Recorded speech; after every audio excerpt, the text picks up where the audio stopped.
sucessão familiar. O fundador deve continuar na empresa mesmo depois que a segunda geração já tiver assumido? Essa foi uma das perguntas que eu fiz ao consultor de empresas Domingos Rica. Eu gravei uma entrevista com ele há alguns dias, quando ele esteve em Belo Horizonte, porque o escritório do Domingos está em São Paulo, e nós conversamos sobre várias dúvidas ligadas à sucessão familiar nas empresas. E meus dois convidados, o José Ronaldo e a Érica, que estão nos ajudando a ilustrar os desafios da sucessão a partir da própria experiência, pois a empresa que o José Ronaldo fundou está passando pelo processo de sucessão neste momento. Eles vão continuar aqui no estúdio comigo e agora nós vamos todos juntos conferir a entrevista com o Domingos Rica.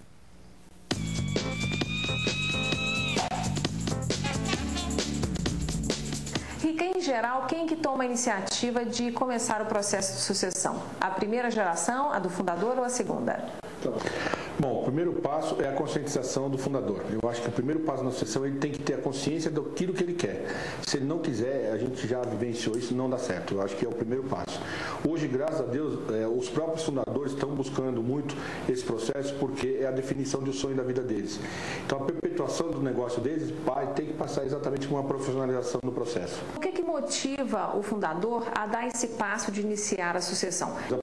A primeiro de tudo é porque tem empresa se dando mal. Então, é aquilo que eu falei, ele vê o sonho dele que vai acabar. Então você imagina, ele vivenciou aquilo muitos anos. Existe um caso que alguns falam assim, eu às vezes não criei meu filho, mas eu criei este filho aqui, porque vivenciei isso daqui 48, 50, 60 horas por semana fazendo isso. Então se eu não preparar, tudo aquilo sonho que eu construí, quero deixar para a família, porque o fundador ele vivencia e quer deixar aos sucessores, que é o sonho de todo mundo, né? Mas ele sabe que se ele não profissionalizar, você vai ter um problema muito sério, porque existe uma coisa chamada morte prematura. Se ele tem uma morte prematura de repente, você não sabe como é que fica a empresa. Porque o poder todo mundo quer conhecer, quer sentar na cadeira, mas se você não tiver preparo, sabe como é que é. E aí você vai ter um problema de ego, e aí você começa a ter o desgaste familiar, que aí só quem ganha dinheiro é o advogado, né? Existe uma forma saudável de os herdeiros, de a segunda, a terceira geração estarem na operação, além de estar no conselho? Não, a melhor forma saudável é o processo de profissionalização, você determinar o que cada um faz. Porque a empresa tem deveres e obrigações, do presidente a quem serve o café. Então, se você é herdeiro e está num processo, e está numa gerência, numa coordenação, você tem que cumprir a meta determinada daquilo que foi feito. Você tem função, você tem o cargo e você tem que cumprir aquilo. Então, esse processo de profissionalização, não existe o herdeiro, existe um funcionário trabalhando, ocupando um cargo dentro da empresa. Cabe a você, como herdeiro, ter a consciência de que não pode ser visto só como filho do dono. Porque o grande problema dos herdeiros, eles acham que são vistos só como filhos do dono. Eles não podem ser o filho dele, eles têm que ser o José da Silva, entendeu? Ter nome próprio. Porque o grande problema é que a maioria vive à sombra do fundador. E esse é o grande erro que as empresas cometem. Mas isso significa que, não tendo competência, ele fica do mesmo jeito, é por isso? Não, se você profissionaliza, quem não tem competência sai e vai para o conselho. Por isso que você desenvolve um conselho de administração. Você não pode deixar que ele vá virar sócio um dia. Você pode tirar ele do operacional da empresa e desenvolver o conselho, ele entenda o que acontece na empresa da mesma forma, só que de uma forma mais estratégica. É normal o fundador sempre querer a continuidade do estilo dele? Óbvio. Se você conhecer algum diferente, me avise. O grande problema é que a gente encontra é que carisma e liderança você não transfere, né? E você começa a conversar com os fundadores e eles falam o seguinte, mas eu sempre fiz assim. Mas eles têm que entender que eles fizeram assim e as pessoas que vão assumir o lugar dele, ou herdeiros ou profissionais, pensam de forma diferente. Até a própria comunicação no mercado hoje é diferente, as realizações das coisas. Então você tem que entender a seguinte coisa, ele é importante no processo, sim, mas não estritamente 100% da forma como ele sempre fez. Ele tem que entender que às vezes ele tem que ceder também, porque o mercado mudou e as pessoas nunca vão ser igual a ele. Então a perpetuação do negócio dele, do sonho da vida dele, é também entender as pessoas que vão ficar um dia no lugar dele. Em que momento que o fundador percebe que a diversidade vai fazer bem para o negócio? Quando ele começa a ver o negócio dele crescer demais e que ele não consegue centralizar tudo na mão dele. Porque quando você é uma empresa pequena, você abre, você fecha, você faz tudo. Quando você começa a crescer demais, você começa a acumular as coisas, você fala assim, ou eu paro, não cresço mais muito tempo que eu quero, mas todo mundo quer crescer. Então agora para crescer eu preciso que tenha pessoas. E aí ele começa a entender que as pessoas não vão pensar como ele. Seja herdeiros ou seja profissionais. Então ele tem que também ouvir.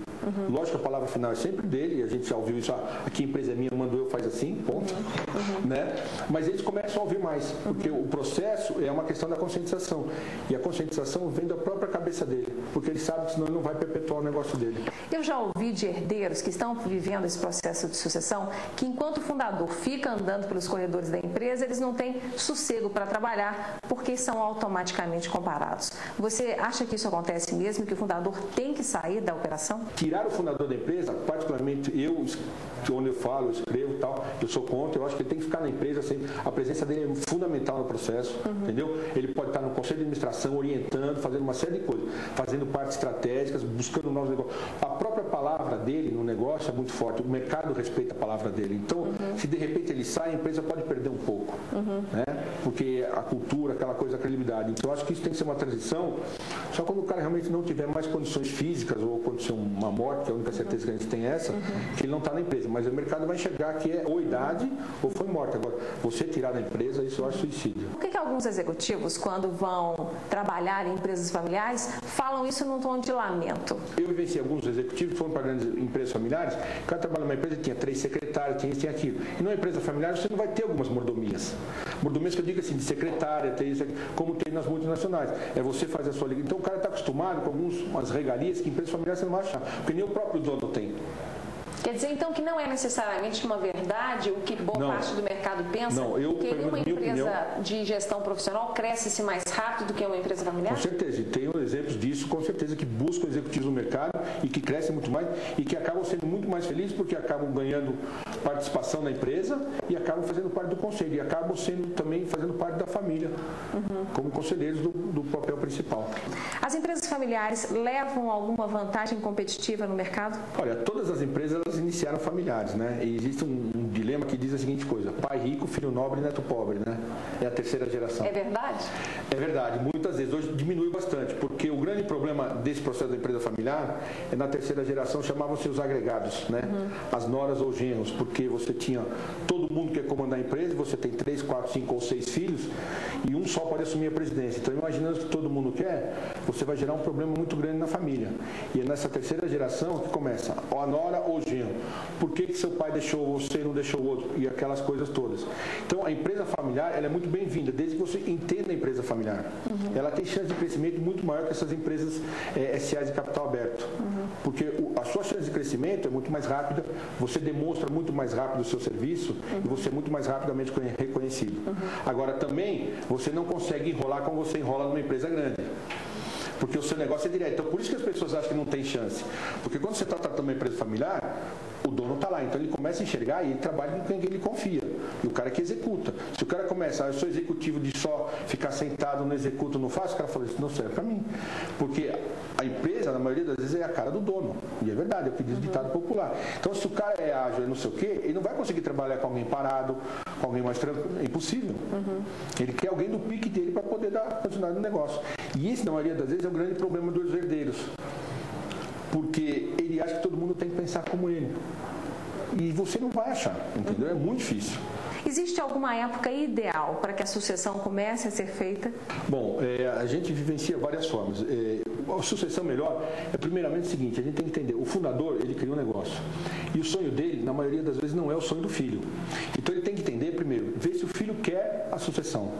Para isso o filho tem que ter que idade mínima? Eu acho que não é idade mínima, mas tem que estar pelo menos formado para poder definir, porque quando você está formado, na maioria das vezes o jovem entra na faculdade com 18, ainda é meio imaturo, se forma com 22, 23 anos, então já tem mais ou menos uma ideia daquilo que ele quer na vida. E até pela própria faculdade que ele fez, você vai saber se ele tem condições ou não. Você está numa empresa de engenharia, você faz medicina, você sabe que não tem nada a ver, né? Então você faz biologia, farmácia, essas coisas não tem nada a ver. Então você já sabe que esse não quer. Então você começa a dar um direcionamento àqueles que têm interesse e que pretendem continuar na empresa.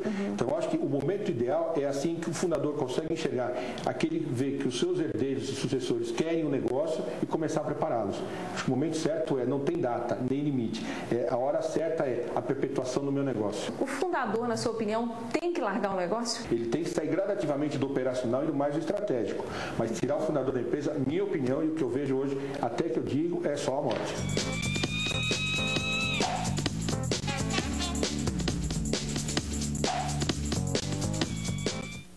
O seu espaço está garantido, você pode ficar tranquilo pelo nosso consultor Domingos Rica, viu? Nós vamos falar de vários pontos que o Rica trouxe nessa entrevista e que tem a ver com o trabalho de sucessão que está sendo feito na empresa de vocês, com a experiência de vocês. Combinado? Inclusive, quero saber sobre os filhos, se eles se prepararam, como o Rica disse antes, entendendo um pouco mais o mercado lá fora antes de começar a trabalhar na empresa. Combinado, Érica? Nós voltaremos a seguir conversando com o empresário José Ronaldo e com a Érica, filha dele, que estão vivendo neste momento o momento da sucessão familiar. Eles continuarão comigo aqui no estúdio para conversar mais um pouquinho sobre a experiência deles. Aguarde só 2 minutos que já voltaremos.